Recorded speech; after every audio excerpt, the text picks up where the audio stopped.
Hey, this is Britton DeWeese and Sam DeWeese for Sweet and Sour Comics. We have taken a week off because Sam was getting back into the groove of things at school, and I was just really busy at work, but we're back, and we've got a nice little show for you today. Lots of different runs of comics over lots of different eras.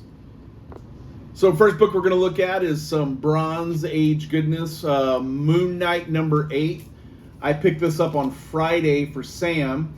I wanted this book just because I thought it was a really cool cover. Sam's a big fan of Moon Knight.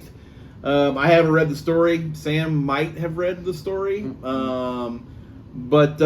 Yeah, I think it's really neat. And then the second book we're going to get is, I think it's called a 1 in 25 variant. I got this for a pretty cool price. They wanted $25 for it at the comic book shop, but it was on sale for 50% off. And I just thought it was a super, super neat cover of the Moon Knight. This is what, volume 3, I think, Sam?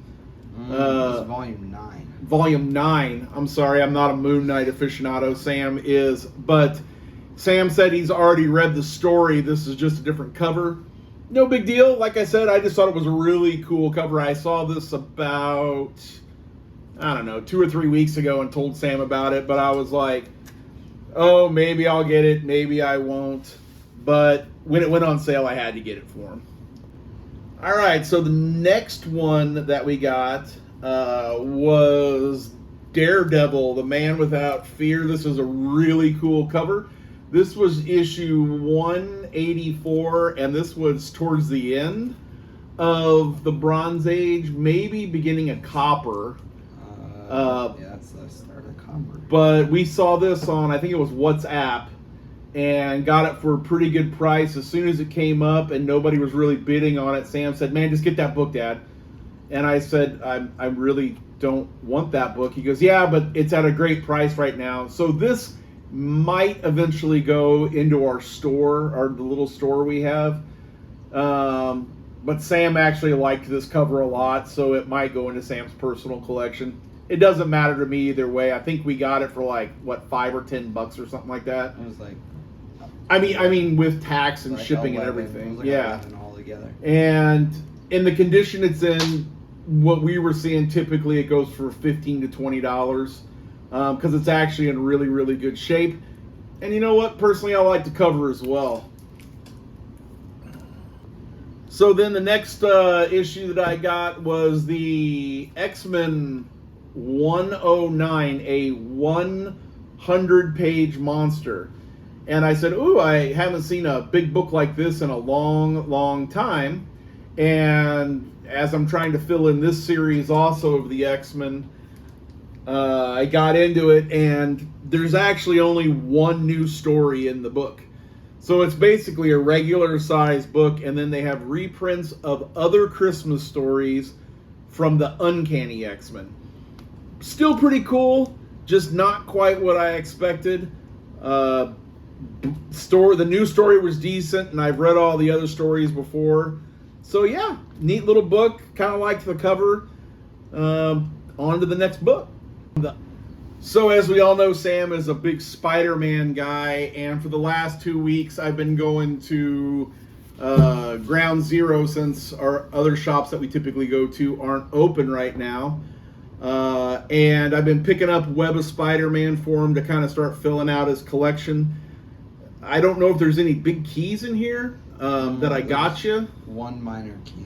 There's one minor key in all this, and he can point it out as I get to it. So the first issue is number 53 that we got him. I think it's a neat cover. Again, I don't read Web of Spider-Man. That's all Sam. The next issue that I got him, because I'm trying to keep him in order as much as possible for him, was issue 54. And J. Jonah Jameson has kind of a weird face. Is that like the Changeling or something? Or do you know yet? It says Chameleon. Oh, is it the... Oh, I'm sorry. It's the Chameleon. Oops, the Changeling is X-Men. And then the next issue, which I think is kind of cool, and it kind of reminds me of those old Bronze Age and even late Silver Age comics with all the heads just floating around of the bad guys or whoever, is issue 55 of Web of Spider-Man. Hey, look, there's that guy again. Chameleon. And then I got him issue 56, which is got the guy called the Rocket Racer, which is interesting. A couple weeks ago, we showed number 57. Yeah.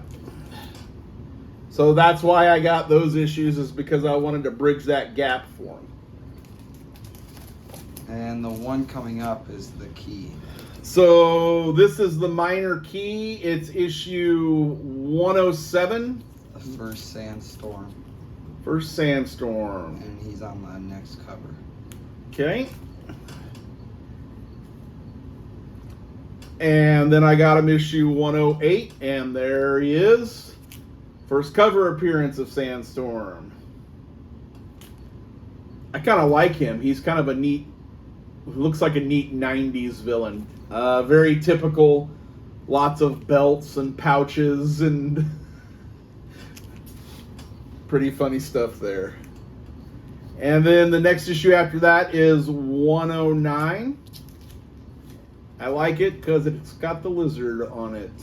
I've always liked the lizard. Who's the lizard in the books? I don't Kurt even. Connors. And Kurt Connors, wasn't he like a friend of Spider-Man or something like that? He was a mentor. A mentor. And didn't he have like one arm and he was trying to figure out a way to... His arm got blown off in like the war and he was trying to regrow it. But you could, because like lizards and stuff can regrow their tails, and some can regrow appendages like arms and stuff. And it worked until he turned into a lizard. Turned into a lizard. And then the last issue that I got was the last one they had at Ground Zero, which, so it's kind of way out of order, but it's issue 115. But I also thought the cover was pretty cool. So those are all of Sam's Web of Spider-Man issues that I got him from the last 2 weeks.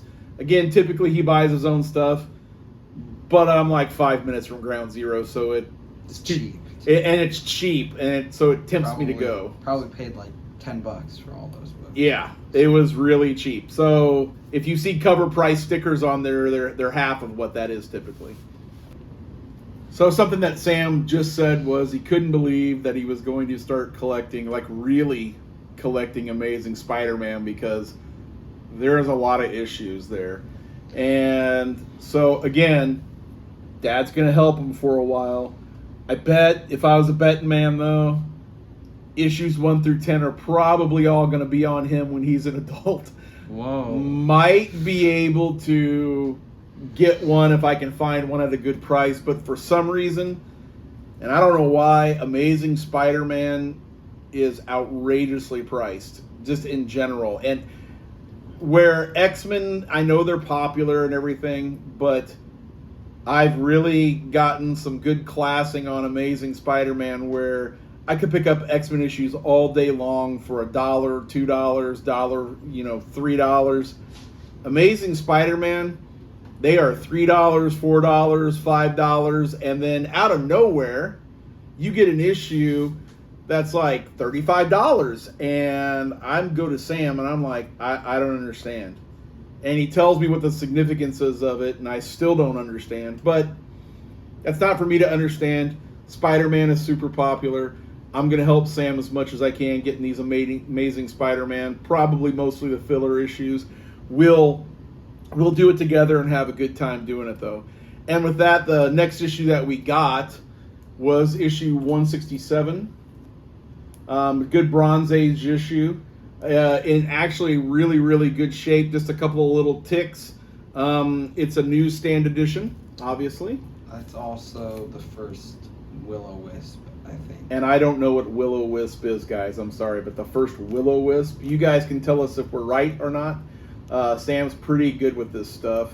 Now, this was also... Isn't this like in order with some of the other issues that we got you? Mm-hmm. Last week. And that was one of the reasons why we got this for him, is because it follows the order of issues that he has. Oops. And then we got Amazing Spider-Man 352 and Amazing Spider-Man 356. And I got him this one because it's got Moon Knight on it. I thought, man, you know what? What better way to end the week than to get him an issue of Spider-Man and one of his favorite characters also, the Moon Knight. So this next issue I got from WhatsApp. I love that website or that app. Sam turned me onto it, and tons of comics. Most of them go for a really, really good deal. I got this one.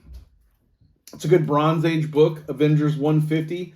Literally bought it just because I liked the cover. I thought it was kind of a classic Bronze Age cover. A little bit later Bronze Age, but Bronze Age nonetheless. And when I actually read the story, it was a transition period where a lot of the original founding members left for kind of a hiatus, and then they brought in a whole new crew. That included, I think it was Wanda and Quicksilver and Hawkeye. So really, really neat. Kind of like, again, transition book, but I just think it's a neat issue in really, really good shape, which is another reason why I got it. The people that I got it from are really upfront, and they show like there's a little tick down here and there's one little tick there. But the pages are white, the cover's dark, the colors pop.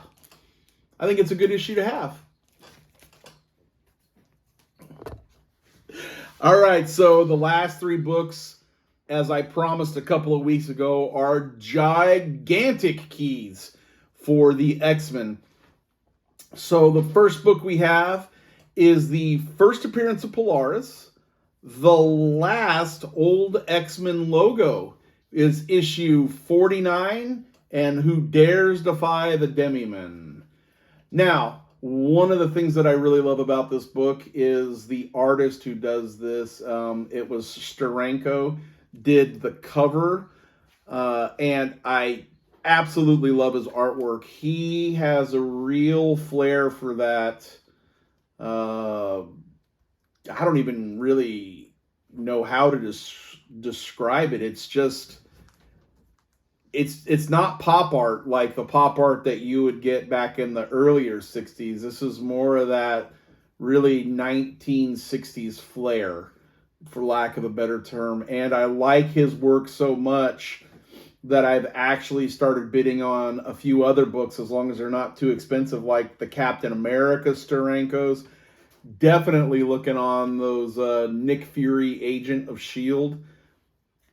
Truly, I could care less about the stories, although I'll read them. It's more the artwork on the front cover. I think he's just got just a really unique style, and I really like the way it looks, and I will keep looking for cheap issues. Speaking of that, this person was asking quite a hefty sum for that book, and I threw them a super low price. And to my surprise and to my son's surprise, they accepted it. It was less than half of what they were asking for. And I did it twice, actually. The first time the offer ran out, and the second time I actually included a message with it to them. And I was very nice in the message, but I was pretty upfront because they were asking a pretty high price for it. And I said, you just need to go look at other books on eBay with the same price that you're asking. And I said, those books are way nicer than yours. And I said, I told them in the message, I'm not trying to be mean. I said, the books are just way nicer. And so, like I said, lo and behold, when I sent that with that second offer, that was the same price. They accepted it, and I was like, ooh, okay.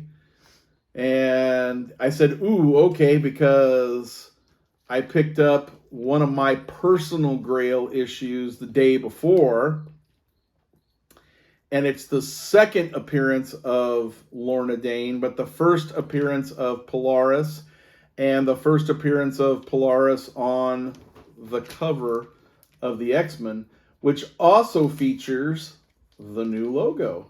So here, I'll put them side by side for those people who might not know. You got the old logo here and the new logo here. And this logo has been carried on with just a few very, very, very minor modifications throughout the run of the entire first volume. Classic logo. This is a great book. There was a few scuffs on this book right here and here. And again, they were asking a really high price for this thing. And completely different person, completely different client.